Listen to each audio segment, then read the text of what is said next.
What happens when a $500 million deal rests on a single translation and the translator never shows up? Marcus Thorne, a self-made billionaire, is about to find out. In a private room at New York's most exclusive restaurant, he's sweating, his empire dangling by a thread. His Chinese partners are insulted and walking away. He is helpless. But he missed one detail. The waitress pouring his water, the one he dismissed as scenery, understands every single word. And she's about to do more than just translate. She's about to close a deal that will leave the billionaire speechless. The restaurant Le Ciel was not on the ground. It existed 35 floors above Manhattan, a glass box of quiet ambition, where a single plate of food cost more than a month's rent for the people who served it. Tonight, the air was particularly thin, charged with the electric hum of money waiting to be made. Chloe Sullivan knew that hum. For 2 years she had lived inside it, breathing its recycled, champagne-scented air. She was, by any measure, the most overqualified waitress in New York City. With a master's in international business and East Asian studies from Columbia, she could pass the nuance of a 14th-century Mandarin poem or draft a logistics proposal for bypassing South China Sea tariffs. Instead, she was polishing a wine's glass, checking it for the 3rd time.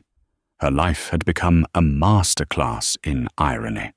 The degree that was meant to launch her onto the world stage now served only to help her pronounce the French and Italian dishes for diners who wouldn't meet her eye.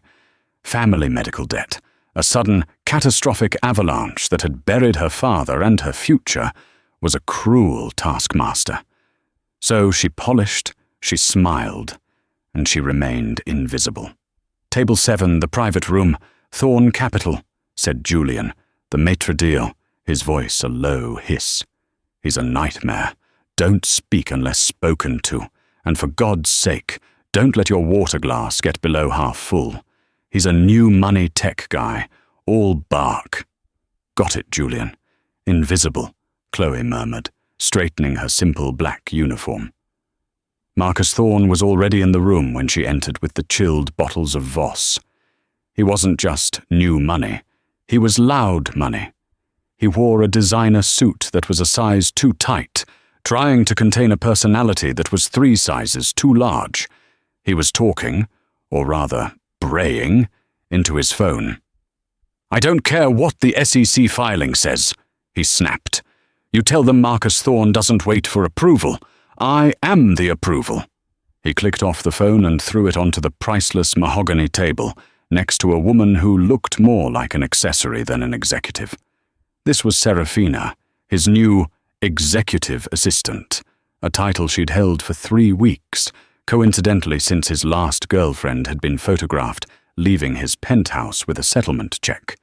"They're just so slow, baby," Marcus whined, adjusting his tie. "This deal with Shenzhen Dynamics is worth $500 million, that's $500 million, and they're worried about paperwork." "You'll get it, Marcus," Serafina cooed, reapplying a gloss that smelled like synthetic strawberries. "You always do." Chloe moved with silent, practiced grace. She poured the water for Marcus, then for Serafina.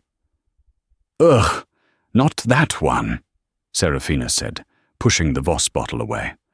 "I wanted the sparkling, the one in the green bottle. Can't you people get anything right?" "My apologies, Ma'am. I will bring the San Pellegrino immediately," Chloe said, her voice a perfect, neutral monotone. As she turned, Marcus glanced up, his eyes skimming over her as if she were a chair. "Yeah, and be quick about it. My partners are arriving any second, and tell Julian to get the translator up here. Henderson, big guy, bald. He should be in the lobby." "Yes, Mr. Thorne," Chloe said. She left the room, her spine rigid. She retrieved the green bottle, passed the message about the translator to Julian at the front desk, and returned. She was just placing the San Pellegrino on the table when the doors opened again. This time, the energy in the room shifted completely. 2 men and 1 woman entered. They were quiet, impeccably dressed, and radiated an aura of polite, unassailable power. The leader, an older gentleman with kind eyes and a steel-trap jaw, was Mr. Chen, the CEO of Shenzhen Dynamics. Beside him was Ms. Liu, his legal counsel, who looked like she could litigate a hostile takeover with a single arched eyebrow. Marcus sprang to his feet, his hand outstretched, his voice booming. "Mr. Chen! Welcome! Welcome! So glad we could finally do this." Mr. Chen smiled politely and offered a slight bow, ignoring the outstretched hand. He spoke in rapid, precise Mandarin. "Mr. Thorne, it is an honor to be in New York. The view from this room is aggressive, much like your city." Marcus, who didn't understand a word, just grinned and nodded. "Absolutely. Great view. Top of the world." He looked around, his smile freezing. Where is Henderson? My translator?" Julian appeared at the door, his face pale. "Mr. Thorne, there seems to be a problem. Mr. Henderson is not in the lobby. We have no record of him." Marcus's smile vanished. "What do you mean, no record?" "Serafina." Serafina, who had been taking a selfie with the city skyline, jumped. "What, baby? Where is Henderson? The translator? The guy for the $500 million deal? Where is he?" Serafina's face went from tan to paper white. She fumbled with her phone. I booked him." "I'm sure I did. Let me check the email." Oh no. Marcus's voice dropped to a terrifying whisper. "The email," she stammered, her hand shaking. "It says, confirmed, for tomorrow. November 18th. I must have gotten the date wrong." The silence in the room was absolute. Chloe, standing by the service station, felt the oxygen get sucked out of the air. Mr. Chen and Ms. Liu were watching this display, their polite smiles never wavering, but a new, frosty edge appearing in their eyes. Ms. Liu spoke, her own English perfect and clipped. "Mr. Thorne, is there a problem with the arrangements?" Marcus Thorne, the billionaire who was the approval, began to panic. He plastered a sickening smile on his face. "Problem? No problem. Just a classic New York mix-up. We can use an app. Serafina, get the app." He pulled out his own phone, tapped frantically, and pointed it at Mr. Chen. "We can talk," he said, speaking slowly as if to a child. The app's robotic voice whirred and then spoke in a bizarre, high-pitched monotone. Mandarin. "Your company is inexpensive." Mr. Chen's smile disappeared. Ms. Liu's eyes narrowed. In Mandarin, the app had just used the word bianyi, which meant cheap or tawdry, not efficient or value-driven. Chloe winced. It was a catastrophic insult. Mr. Chen stood up. He spoke in Mandarin, his voice no longer kind. "This is not a serious negotiation. We did not fly 12,000 miles to be insulted by a machine." Ms. Liu nodded, already gathering her briefcase. "We will inform our board that Thorne Capital is not prepared for a global partnership. Good evening." They began to walk to the door. "No, wait!" Marcus shouted, lunging forward. "Wait, it's the app! Stupid app! Serafina, do something!" "I don't speak. Whatever that is," she shrieked. The $500 million deal was walking out the door. Marcus Thorne was pale, sweating through his custom-made suit. He was, for the first time in his life, utterly and completely powerless. Chloe watched the entire exchange, her heart pounding. She had polished the glass. She had poured the water. She had been invisible. No more. "Mr. Thorne," she said, her voice cutting through the panic. Marcus spun around. "What? Get out! Can't you see I'm—" Chloe ignored him. She stepped directly into the path of Mr. Chen and Ms. Liu.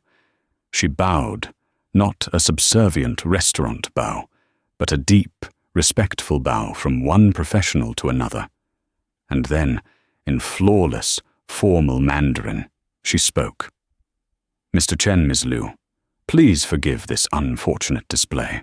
It is a technological failure, not a personal one. Mr. Thorne was attempting to complement your company's incredible efficiency and dominant market value, not to cheapen it." The room froze. Mr. Chen and Ms. Liu stopped dead in their tracks. Their heads snapped toward her. Marcus Thorne's jaw hit the floor. Serafina just stared, mouth agape. Mr. Chen looked at her, really looked at her, for the first time. He saw not a waitress uniform, but the sharp, intelligent eyes behind it. He raised an eyebrow, intrigued. He replied in Mandarin, "You are the waitress?" Chloe smiled, still in Mandarin. "For tonight, yes. But I am also Chloe Sullivan, Columbia University, class of 2022. And I believe Mr. Thorne still wishes to discuss the joint venture for the new lithium-ion battery patent." Mr. Chen looked at Marcus, then back at Chloe. A slow smile spread across his face. He walked back to the table, and he sat back down. "Miss Sullivan," he said, this time in English, gesturing to the empty translator's chair. "Please, join us." Marcus Thorne was a man who prided himself on control. He controlled his company, he controlled the media narrative around his genius, and he controlled every person in his orbit. Now, he was watching a waitress in a $30 uniform sit down at his $500 million negotiating table. He was no longer in control. "What? What is happening?" he hissed, yanking Chloe by the arm before she could sit. Chloe extracted her arm from his grip with a quiet, firm dignity.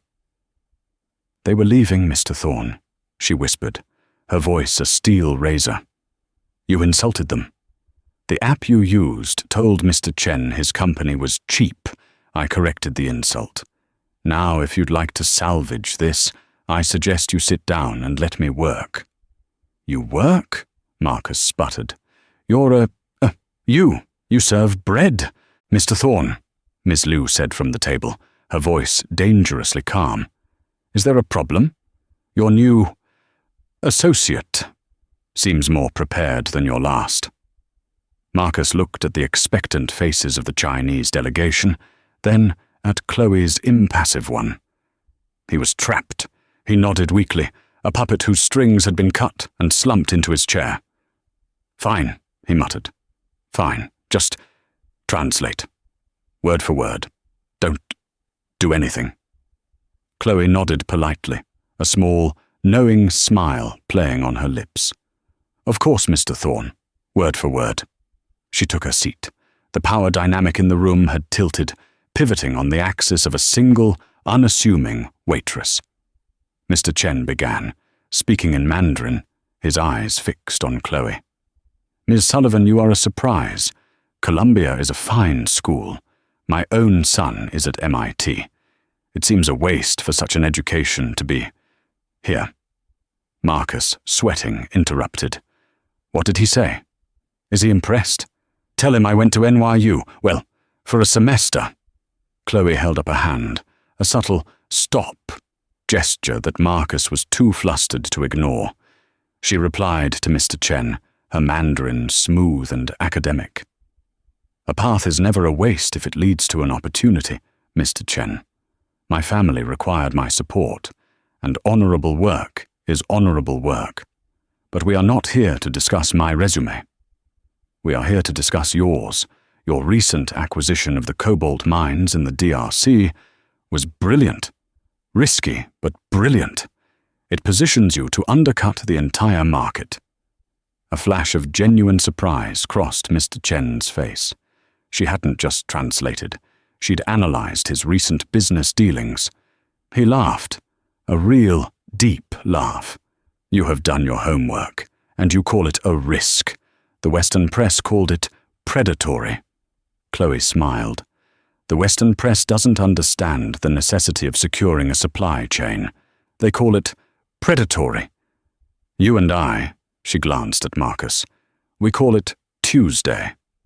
Ms. Liu hid a smile behind her hand.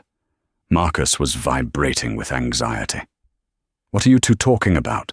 What's so funny? He demanded. Are you making the deal? Chloe turned to him, her face instantly becoming the blank mask of a professional translator. Mr. Chen was admiring the view, Mr. Thorne. He says New York is a city of great ambition. He is now ready to discuss the primary sticking point, the 51-49 ownership split. Marcus puffed up, back in his element. Good. Tell him it's non-negotiable. Thorne Capital must have the controlling interest, 51%. It's my tech, my name, my market. They get the privilege of working with me. Tell him. Chloe nodded. She took a sip of water.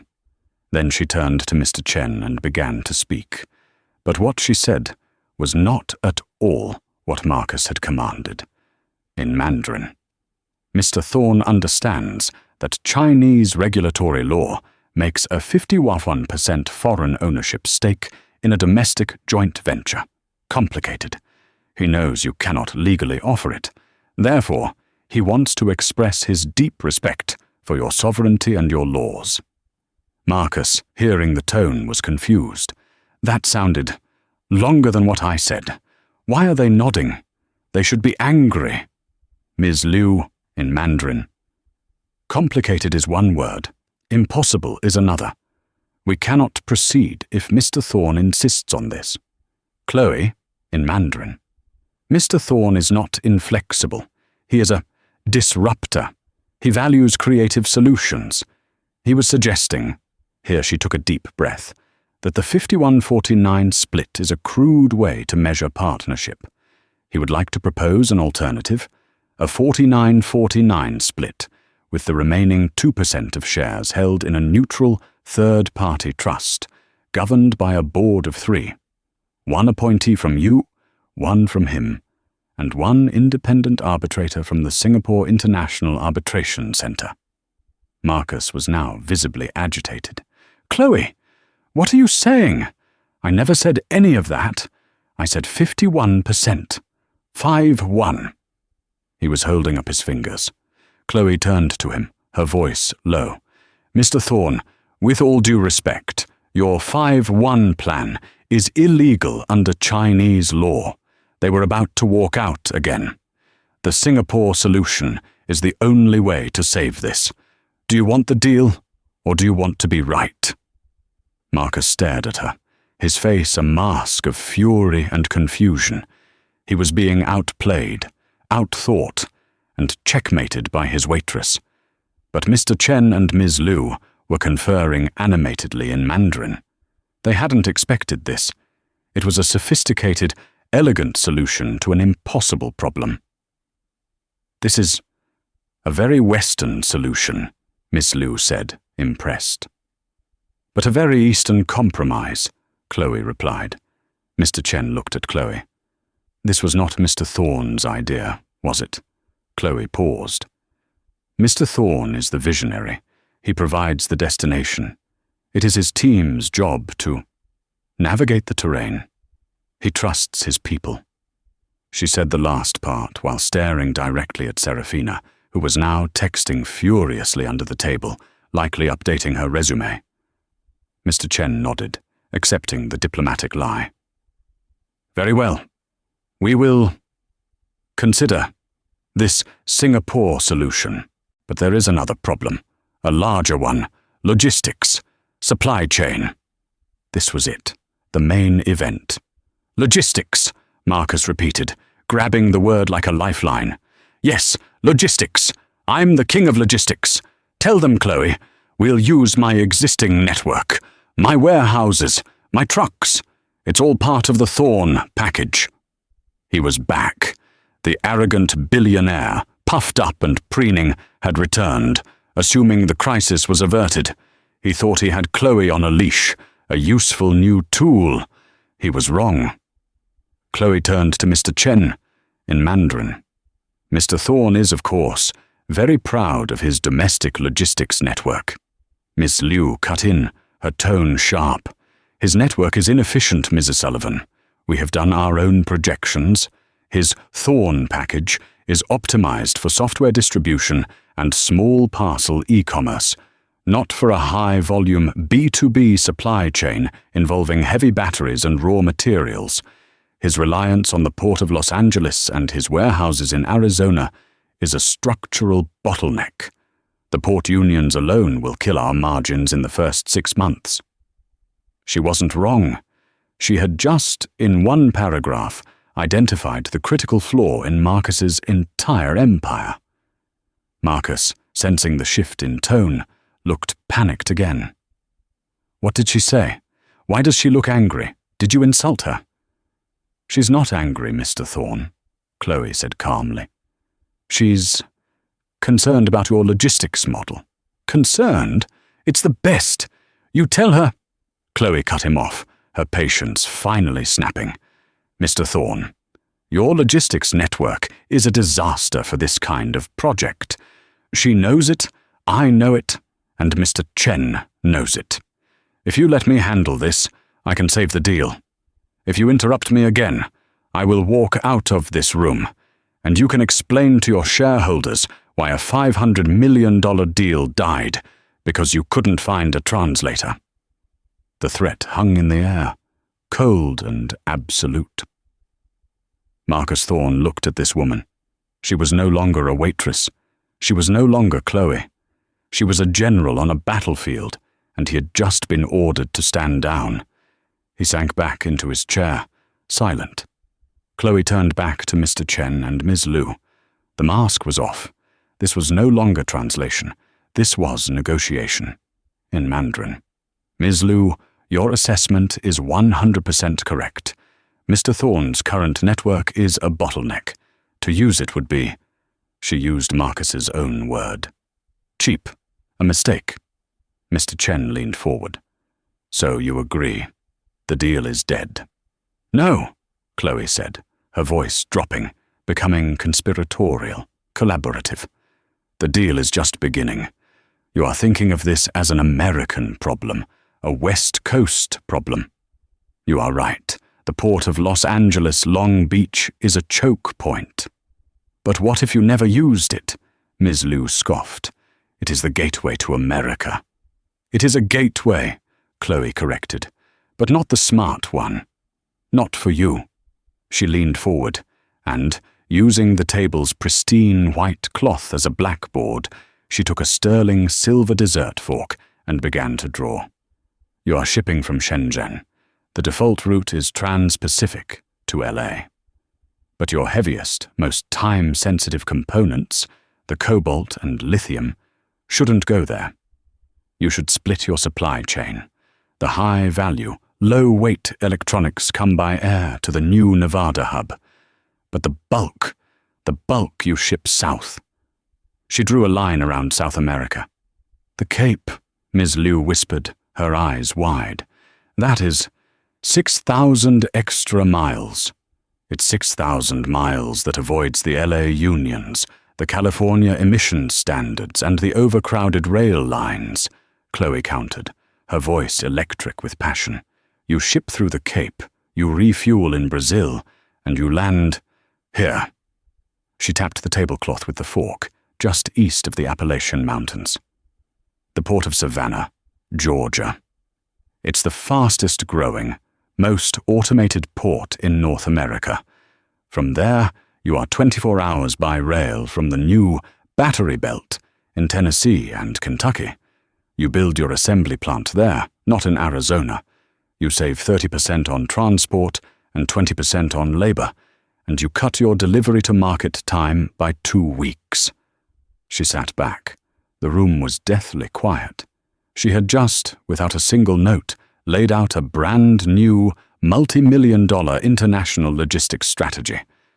Marcus Thorne was staring at the tablecloth, his mind feebly trying to catch up. He hadn't even heard of the port of Savannah. Mr. Chen and Ms. Liu were staring at Chloe. They were not just impressed. They were in awe. Ms. Sullivan, Mr. Chen said slowly, in Mandarin. That was my postgraduate thesis at Columbia. Bypassing Pacific Choke Points, the Savannah-Shenzhen solution. Mr. Chen and Ms. Liu looked at each other. This was beyond coincidence. This was fate. You, Mr. Chen said, are not a waitress. I am Mr. Chen, Chloe said quietly, but I was meant to be something else. Tonight you've reminded me of that. Mr. Chen stood up. He didn't offer a hand. He offered a deep, respectful bow. Ms. Sullivan, he said, switching to English for the benefit of the entire room. We will accept your Singapore solution for the 49-49-2 split, and we will accept your Savannah solution for the logistics. Shenzhen Dynamics agrees in principle to the joint venture. Marcus shot out of his chair. Yes, we did it! We did it! He was about to hug Chloe, but she sidestepped him. This is fantastic. Chloe, you're incredible. You're a genius. Serafina, he yelled. Serafina, who had been hiding behind her hair, looked up. You're fired. Get out, Marcus screamed. And Chloe, you're hired. You're my new Serafina. No, better. You're my new vice president of Chinese stuff. I'll double your salary. What do you make, 50K? I'll give you $100,000. Chloe just looked at him, a profound, weary pity in her eyes. The arrogance was so complete, so all-consuming, that he genuinely thought $100,000 was the appropriate reward for saving his $500 million company. She didn't get a chance to reply, because Mr. Chen cleared his throat. Mr. Thorne, the CEO said, his voice like ice, we have an agreement. However, it is contingent on one final condition. Marcus, high on his victory, was expansive. Anything, Mr. Chen, anything for my new partners. Name it. Mr. Chen looked past Marcus, his eyes locking with Chloe's. This Savannah solution is brilliant, but it is also complex. It requires a leader who understands both of our cultures, both of our legal systems, and the intricacies of global maritime law. Mr. Thorne, your company doesn't have such a person, but this room does. He took a step toward Chloe. Shenzhen Dynamics requires a president of U.S. operations to oversee this new joint venture, a new company. We will not be partners with Thorne Capital. We will be partners with her. The silence that fell was heavier than any of the courses that had been served. It was a dense, suffocating silence, filled with the sharp intake of Marcus Thorne's breath and the sound of Serafina discreetly trying to slink out of the room. What? Marcus's voice was a small, strangled squeak. What did you say? Mr. Chen addressed him, but he never took his eyes off Chloe. This is not a reflection on you, Mr. Thorne. It is a reflection of reality. Your team, he gestured vaguely at the door Serafina had just slipped through, is incompetent. Your logistics are archaic. Your understanding of our market is non-existent. You have a good patent, but you are a man trying to build a skyscraper with a plastic hammer. You need an architect. He turned fully to Chloe. Ms. Chloe Sullivan, Shenzhen Dynamics would like to offer you the position of President of U.S. Operations for our new joint venture. You will have full autonomy. You will build the team. You will execute the Savannah solution that you created. And, he paused, we are prepared to offer you a starting salary of $1.5 million per year, a $500,000 signing bonus to settle any family matters, and a 5% stake in the new venture. Marcus Thorne made a sound like a deflating balloon. The color drained from his face, leaving a pasty, grayish mask of disbelief. 1.5 million? He whispered. A stake? You can't. She works for me. I found her. I just hired her. Chloe finally turned to face the man who, an hour ago, couldn't be bothered to look at her. Mr. Thorne, you didn't hire me. You offered me $100,000 to be your vice president of Chinese stuff. You offered me that after I saved you from humiliation and financial ruin. You didn't find me. You overlooked me, just like you overlook everyone you think is beneath you. She then turned back to Mr. Chen. Mr. Chen, Ms. Liu, she said, her voice clear and strong. That is an extraordinary offer. I will, of course, need to see the offer in writing. My legal counsel will need to review the terms of the 5% stake and the governance structure. Ms. Liu smiled, a genuine shark-like smile. Of course, I am a lawyer. I would expect nothing less. I will have a term sheet delivered to your hotel in the morning. I don't have a hotel, Chloe said. You can send it to my apartment in Queens. This, more than anything, seemed to impress them. Then we will have it messengered, Ms. Liu said. Wait! Marcus howled, finding his voice. This is poaching. It's unethical. It's blackmail. You can't do this. The deal is with me. Mr. Chen held up a hand. The deal, Mr. Thorne, was with you. But the deal just changed. We will partner with Thorne Capital for the patent, only if Ms. Sullivan is the one running the new company. If she says no, we walk. If you say no, we walk. We will take our $500 million and find a different patent. Perhaps we will simply hire Ms. Sullivan to help us find one. It was checkmate. Marcus Thorne, the king of control, was trapped. He could either accept this humiliation and make hundreds of millions, or he could let his ego destroy the deal and be left with nothing. He looked at Chloe, his eyes pleading. Chloe, you wouldn't. We're a team. Chloe looked at him, and all the years of being invisible, of being pushed aside, of swallowing her pride, crystallized into one perfect final moment. No, Mr. Thorne, we are not a team.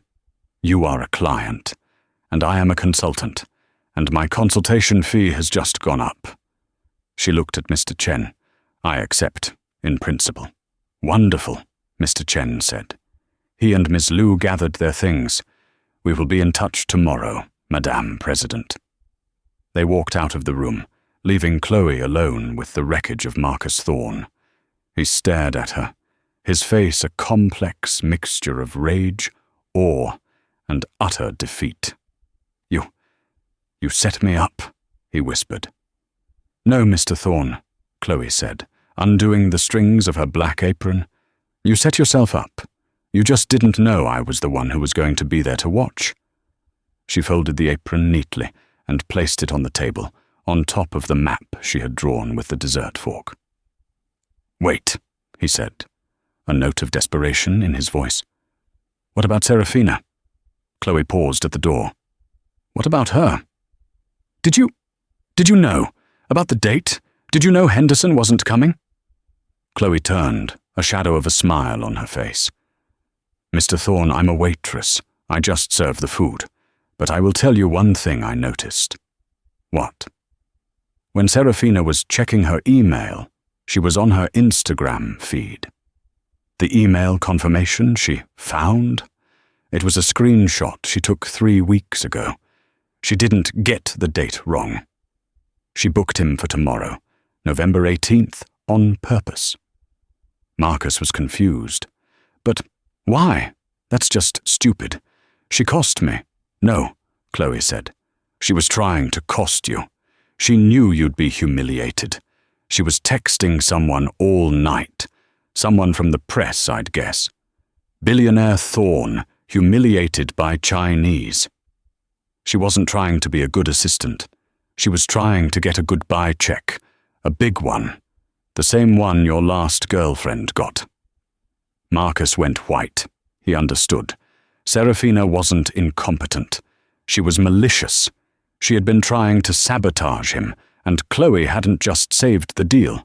She'd saved him from a public crucifixion. But why did you... "I didn't do it for you, Mr. Thorne," Chloe said, opening the door. "I did it for me." She walked out of the private room, past Julian, the maitre d', who was standing there with a bottle of champagne, looking confused. "Mr. Sullivan," Julian said, "the champagne. Mr. Thorne didn't—" Chloe smiled at him. "It's Ms. Sullivan, Julian. And no, he didn't. But send the bottle to my apartment in Queens. Put it on Mr. Chen's tab." She walked out of Le Ciel not as a waitress, but as the president. The walk from Le Ciel to the subway station was, physically, only 10 blocks. But for Chloe Sullivan, it was a journey across a continental divide. The city lights seemed sharper, the air less of a soup and more of a tonic. She was still in her black and white uniform. Her feet ached from a 12-hour shift, but her spine felt like it was fused with titanium. She didn't get on the subway. Instead, she stood at the entrance, watching the river of people flow into the ground. She thought of the years of ramen noodles, of sharing a 2-bedroom apartment with 3 other people, of the constant dull ache of what if. A black Maybach, the kind that looks more like a bank vault than a car, purred to a stop beside her. The back window lowered, revealing Mr. Chen. "A celebration is in order, Mrs. Sullivan," he said, his voice warm. "And a subway in a waitress uniform seems inappropriate. We are going for dim sum. The real kind. It's 2 a.m. The best places are just opening." Chloe looked at her uniform, then at the Billionaire. "I am not really dressed for it." "Nonsense," Mr. Chen smiled. "You are dressed as the woman who just created a billion-dollar company. That is the only dress code that matters."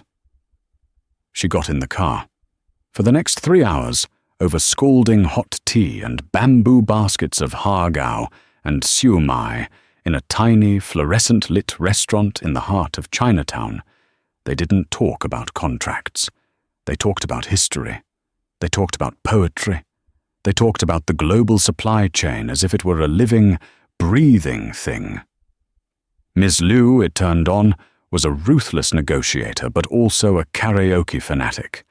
Mr. Chen, a corporate titan, was obsessed with finding the perfect xiaolongbao, soup dumpling, in New York.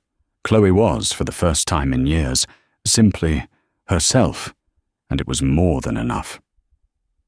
"You knew," Chloe said at one point, "that my thesis was on the Savannah port." "No," Mr. Chen said, sipping his tea. "I did not. But I knew your professor, Dr. Aris. I was his first student, 30 years ago. When you spoke, I heard his voice. I heard his logic. I simply made an educated guess." "And the job offer?" "That was not a guess. That was an investment," Ms. Liu said. "All business. We saw an asset that was criminally undervalued. We acquired it."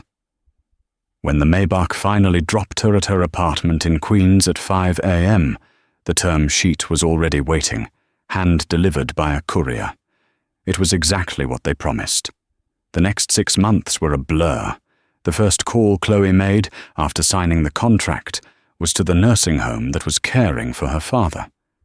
"I'm paying off the full balance," she said, her voice thick with emotion. "And I'm moving him to a private facility.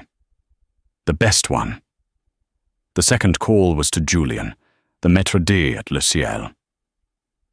"Julian," she said, "how do you feel about being the head of administration for a multinational corporation? The pay is triple what you make now, and you never have to tell a billionaire his translator is missing." Julian, who had been on the verge of being fired by Marcus for allowing the incident, started crying. He accepted on the spot. Chloe built her company, Savannah Shenzhen Solutions, S3, from the ground up. She didn't hire from the Ivy League. She hired from experience.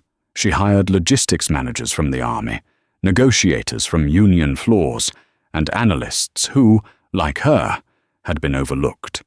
Her entire executive team was composed of people who had been told no and had been waiting for a yes. She worked with a brutal efficiency. She was in Savannah one day, Shenzhen the next, and New York the day after. She negotiated with port authorities, placated, and then funded local politicians, and redesigned the assembly plant from scratch.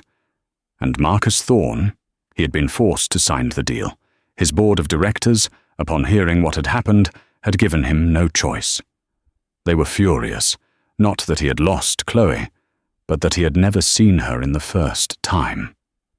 It was a failure of vision that had cost them their best new asset.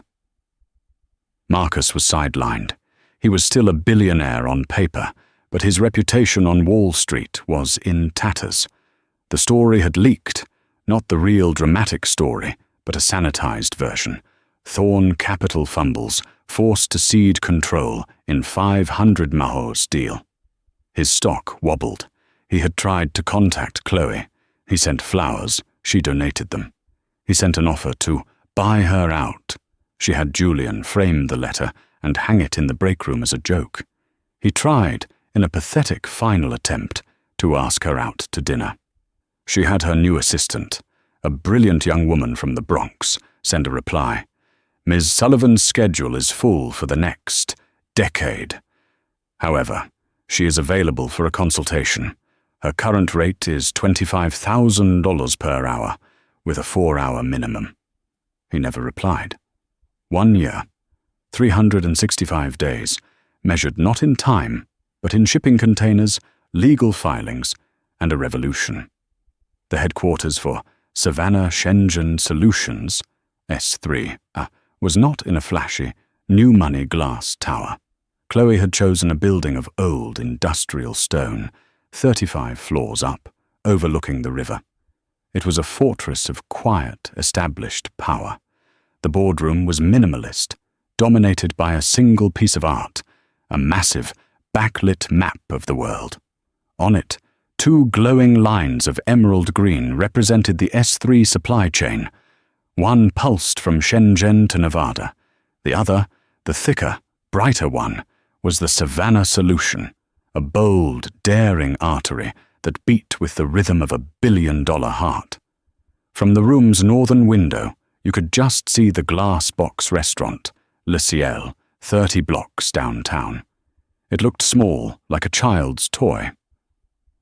Chloe Sullivan stood by that window, but she wasn't looking at the restaurant. She was looking at the harbor, watching a cargo ship the size of a city block make its way to the Atlantic. A year had changed her.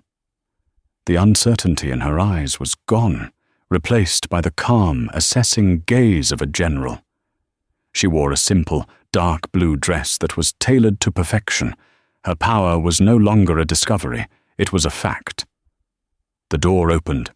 It was Julian, her chief of staff. He too was transformed. The anxious, obsequious maître d' was gone, replaced by a man who moved with the quiet confidence of a gatekeeper. He wore a suit that was sharper than Chloe's, and he held a digital tablet. "Madam President," he said, his voice a respectful murmur. "They're all here. Mr. Chen and Miss Liu are on the main screen. Live from Shenzhen." "And him?" Chloe asked, not turning. "He arrived 5 minutes ago. He's agitated. He tried to get a coffee from the reception desk, but he didn't have the right security clearance for our floor." Julian permitted himself the shadow of a smile. "He's waiting in the lounge." "Let him wait," Chloe said. She turned from the window. "Let's begin." She entered the boardroom. It was full. Her executive team, the logistics experts, the data scientists, the legal minds she had poached from the old, slow-moving companies that had once rejected her, all stood as she entered. On the massive screen at the end of the room, Mr. Chen and Ms. Liu beamed. "Chloe," Mr. Chen said, his voice booming, "you are looking well. You look rested. I, on the other hand, am exhausted from counting our profits." The room laughed. Chloe smiled. "It's good to see you, Chairman. let's make you a little more tired, shall we?" She took her place at the head of the table. "Julian, please, show Mr. Thorne in." A moment later, the doors opened, and Marcus Thorne shuffled in. The room fell silent. This was not the Marcus Thorne who had brayed into his phone at Le Ciel. This was a ghost. His expensive suit was wrinkled, his hair was thinning, and his eyes, which had once burned with arrogance, were now dull and evasive. He looked like a man who hadn't had a real win in 365 days. He was a relic in a room built for the future. "Marcus," Chloe said, her voice perfectly neutral. "Glad you could make it. Please take a seat."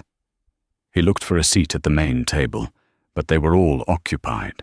A single smaller chair had been placed near the door, outside the circle of power.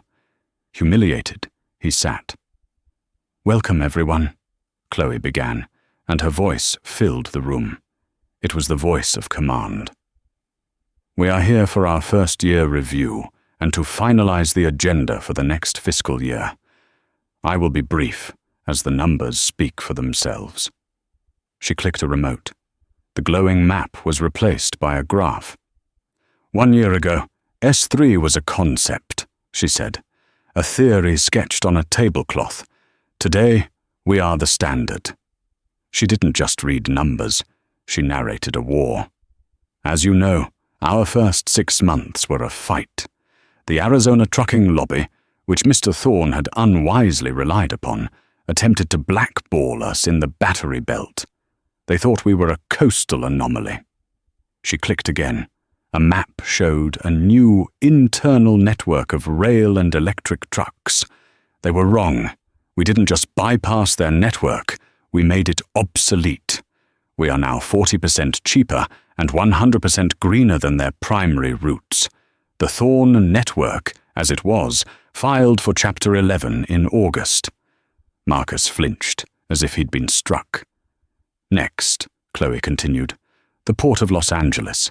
They filed 3 separate injunctions to try and classify our Savannah route as an unfair trade practice. They were, as Ms. Liu predicted, a bottleneck."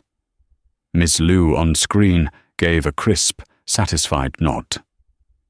"We didn't fight them in court," Chloe said.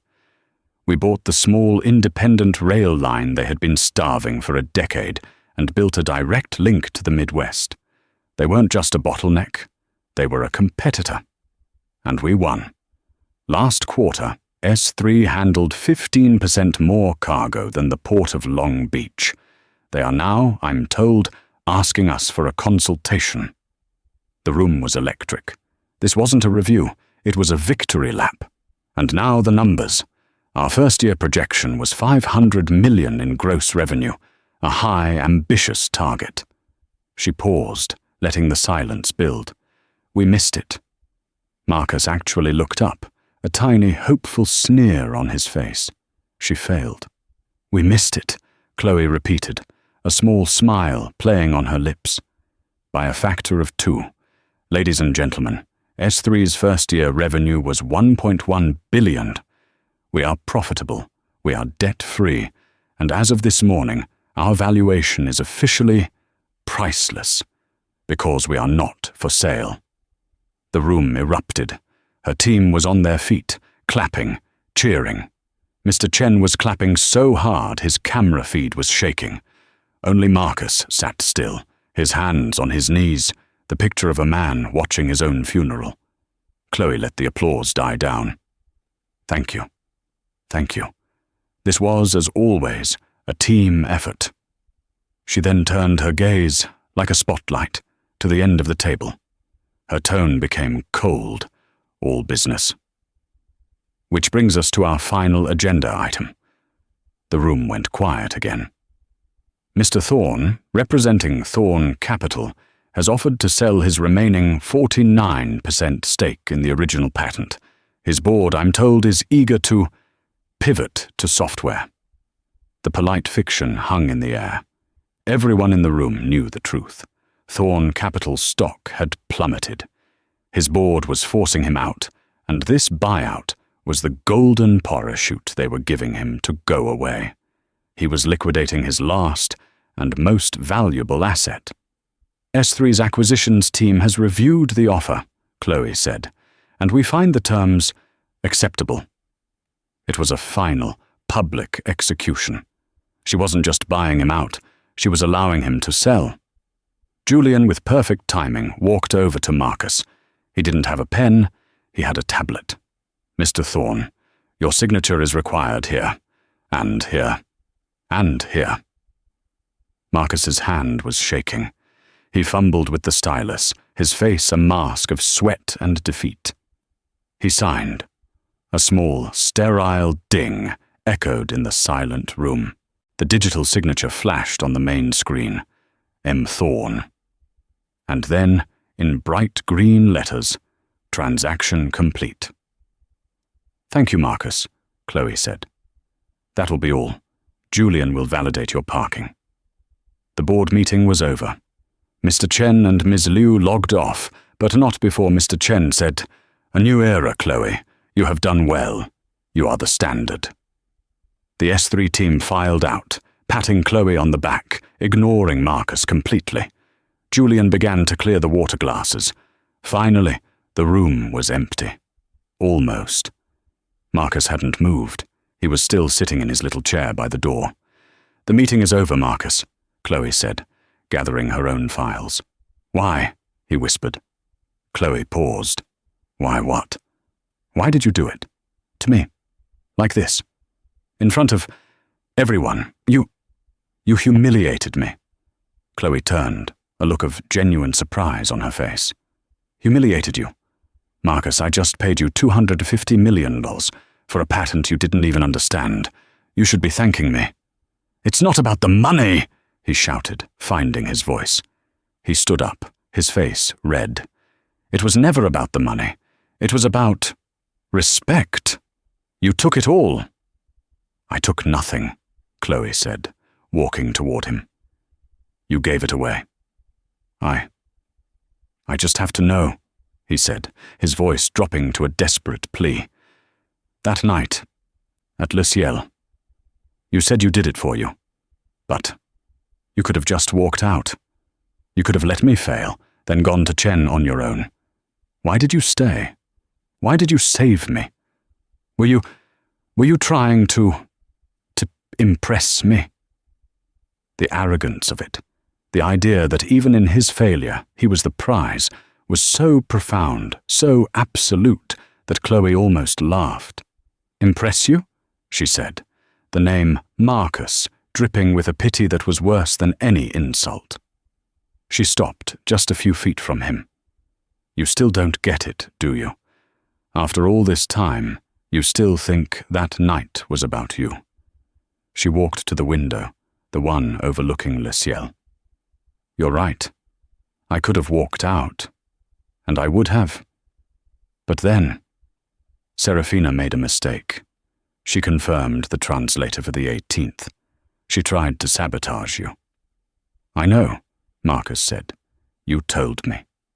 She was malicious." "She wasn't malicious, Marcus," Chloe said, her voice a razor. "She was incompetent. A real saboteur would have deleted the emails or booked him in a different city. She just got the date wrong. Just like she got everything wrong. And you, in your panic, you looked at her. And you were helpless. You, the great Marcus Thorne, were going to be undone by a D-list Instagram model and a Google Translate app." She turned back to him. "I didn't stay to save you. I stayed because I was insulted." "Insulted? By me? By her? By you? By the sheer, suffocating stupidity of the room? You were sitting on a $500 million deal, and you had surrounded yourself with fools. You were a king with an army of clowns, and as I stood there, listening to you mangle a deal I had spent years studying, I realized something." She took a step closer. "You didn't need a translator, Marcus. You needed a liquidator. You were a distressed asset. You were a failed company, sitting in a fancy boardroom, about to be dismantled by your partners. You told me, he stammered, backing away. I told you I did it for me, she said, her voice low. And I did. You asked me why I stayed. I didn't stay to save your deal. I stayed for a hostile takeover. His face went white. The final piece of his ego shattered. I didn't want your deal, Marcus. I wanted your company. I wanted your partners. I wanted your life. I saw a vacuum of power, and I stepped into it. You didn't just need a translator, you needed an owner. You were a man drowning in 3 inches of water, and you were so busy screaming for help that you didn't even notice me pulling the plug. I didn't save your deal. I stole it. And you were so relieved that someone was speaking a language you understood, the language of yes, Mr. Thorne, that you handed me the keys to your entire empire. You offered me $100,000 to be your VP of Chinese stuff. You didn't just undervalue me, Marcus. You undervalued yourself. And that, she smiled, a cold corporate smile, is a mistake a good president can't afford to make. She stood there, the apex predator of a world he had built but could no longer inhabit. He had no words. There was nothing left to say. He was a ghost, and she had just finished the exorcism. Get out of my boardroom, Marcus, she said, her voice quiet but absolute. He turned. He didn't stumble. He just deflated. He walked to the door, opened it, and was gone. The door clicked shut with a final, heavy thud. Chloe stood alone in the silence. She let out a breath she felt like she'd been holding for a year. For a decade. Julian re-entered, not speaking, and began to collect the single abandoned water glass from Marcus's chair.